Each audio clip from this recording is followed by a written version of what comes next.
Welcome to my new video and Islamic واقعات studio. بسم اللہ الرحمن الرحیم۔ السلام علیکم محترم ناظرین، حضرت علی رضی اللہ تعالی عنہ نے فرمایا، دو قسم کے لوگ بہت جلدی فوت ہو جاتے ہیں۔ دو قسم کے لوگ کون سے ہیں، میں آج آپ کو اپنے چینل اسلامک واقعات اسٹوڈیو میں بتاؤں گا۔ محترم ناظرین، حضرت علی رضی اللہ تعالیٰ عنہ کی مجلس میں ایک شخص کھڑا ہو کر بیان کرنے لگا، حضرت میرے ایک سوال کا جواب دیں۔ حضرت علی رضی اللہ تعالیٰ عنہ نے فرمایا، کیا سوال ہے، تمہارا بیان کرو۔ اس نے بیان کیا، وہ کون سے لوگ ہیں جو جلدی فوت ہو جاتے ہیں، اور وہ کون سے لوگ ہیں جو جلد دیر سے مرتے ہیں۔ اتنی دیر میں دوسرا شخص کھڑا ہو کر کہنے لگا، حضرت علی رضی اللہ تعالیٰ عنہ میرا بھی ایک سوال ہے۔ تو حضرت علی رضی اللہ تعالیٰ عنہ نے فرمایا، تم بھی اپنا سوال پیش کرو۔ وہ شخص کہنے لگا، یا علی رضی اللہ تعالیٰ عنہ، میری بیوی مجھ سے پیار نہیں کرتی بلکہ نفرت کرتی ہے۔ مجھے کچھ ایسی نصیحت ارشاد فرمائیں کہ وہ مجھ سے محبت کرے اور میرا احترام کرے۔ تو حضرت علی رضی اللہ تعالیٰ عنہ نے فرمایا، اس سے پہلے والے شخص کو مخاطب کر کے کہ تمہارے پہلے سوال کا جواب دیتے ہیں، وہ کون سے لوگ تھے جو جلدی مرتے تھے، یہ والا سوال ہے۔ حضرت علی رضی اللہ تعالیٰ عنہ نے فرمایا، دو قسم کے لوگ جلدی مرتے ہیں۔ پہلا نمبر، وہ لوگ جو غصہ کرتے ہیں۔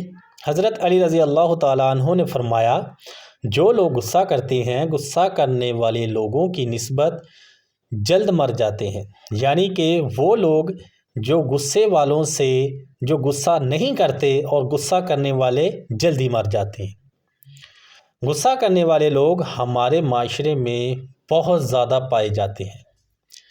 غصہ کرنے والا شخص نہ اللہ کو پسند ہے اور نہ ہی اللہ کے رسول صلی اللہ علیہ وآلہ وسلم کو پسند ہے، نہ ہی اللہ کی مخلوق کو پسند ہے۔ غصہ اس گلتی ہوئی تیلی کی طرح ہے جو دوسروں کو جلانے سے خود جلتی ہے۔ غصہ کرنے والا شخص نیند و آرام سے محروم رہتا ہے، سکون سے محروم رہتا ہے، اور ایسا شخص جلد پھیپھڑوں کا مریض بھی بن جاتا ہے، اور ایسے شخص جلدی ہی مر جاتے ہیں۔ ناظرین، جب انسان کے مزاج کے خلاف کوئی بات ہو، اسے ناپسندیدہ عمل کے رد عمل میں کیے جانے والے اظہار کو غصہ کہتے ہیں۔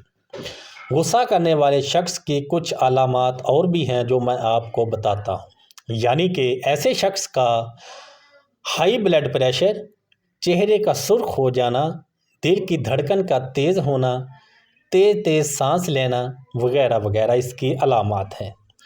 ایک شخص رسول اللہ صلی اللہ علیہ وآلہ وسلم سے سوال کرتا، یا رسول اللہ، وہ کون سا عمل ہے جو مجھے اللہ کے غضب سے بچائے؟ تو آپ صلی اللہ علیہ وآلہ وسلم نے فرمایا، غصہ نہ کیا کر، اللہ تعالیٰ تم پر بھی غصہ نہ ہوگا۔ جوانوں، یہ جو میں نے آپ کو بات بتائی کہ آپ کو اس کی تھوڑی بہت سمجھ لگی، اگر عمر لمبی کرنا چاہتے ہو تو دوسرا شخص وہ جو ہر وقت گھڑی اپنی نظریں ادھر ادھر پھیرتا ہے، یعنی کہ ہر غلط کام کی طرف اپنی نظریں کرتا ہے، وہ شخص بھی بہت جلدی ہی مر جاتے ہیں۔ محترم ناظرین، غصہ نہ کیا کرو۔ غصہ جائز ہے، لیکن غصہ کرنے کا ٹائم وقت ہوتا ہے۔ غصے کے بارے میں نے آپ کو بتا دیا کہ غصے سے کیا کیا ہو سکتا ہے۔ محترم ناظرین، اب بات کرتے ہیں سب سے زیادہ حق عورت پر کس کا ہے۔ نبی کریم صلی اللہ علیہ وآلہ وسلم نے ارشاد فرمایا، اس کے شوہر کا۔ پھر میں نے عرض کیا، مرد پر سب سے زیادہ کس کا حق ہے؟ آپ صلی اللہ علیہ وآلہ وسلم نے ارشاد فرمایا، اس کی ماں کا۔ ایک صحابی نے جب خاوند کے حقوق کے بارے میں سوال کیا تو آپ صلی اللہ علیہ وآلہ وسلم نے فرمایا، آدمی اس کی بیوی پر حق یہ ہے کہ اگر اس کے بدن پر کوئی زخم ہو، وہ اسے چاٹ لے تو بھی اس نے اس کا حق ادا نہیں کیا۔ محترم ناظرین، ام سلمہ رضی اللہ تعالیٰ عنہ سے روایت ہے کہ حضور اقدس صلی اللہ علیہ وآلہ وسلم نے فرمایا، جس عورت کا اس حالت میں انتقال ہو جائے کہ اس کا شوہر اس سے راضی ہو تو وہ عورت جنت میں داخل ہوگی۔ تو محترم ناظرین، اگر آپ کو ویڈیو اچھی لگی، آپ کو ہماری ویڈیو سے کچھ سیکھنے کو ملا تو ہماری ویڈیو کو لائک اور چینل کو سبسکرائب کرنا نہ بھولیے گا۔ اور میں آپ سے گزارش کرتا ہوں کہ نماز کا اہتمام لازمی کریں۔ نماز ہر مرد عورت پر فرض ہے۔ اور آپ سے یہ بھی میں گزارش کرتا ہوں کہ اللہ تعالیٰ کے 99 ناموں میں سے ایک نام کمنٹ باکس میں ضرور ٹائپ کریں۔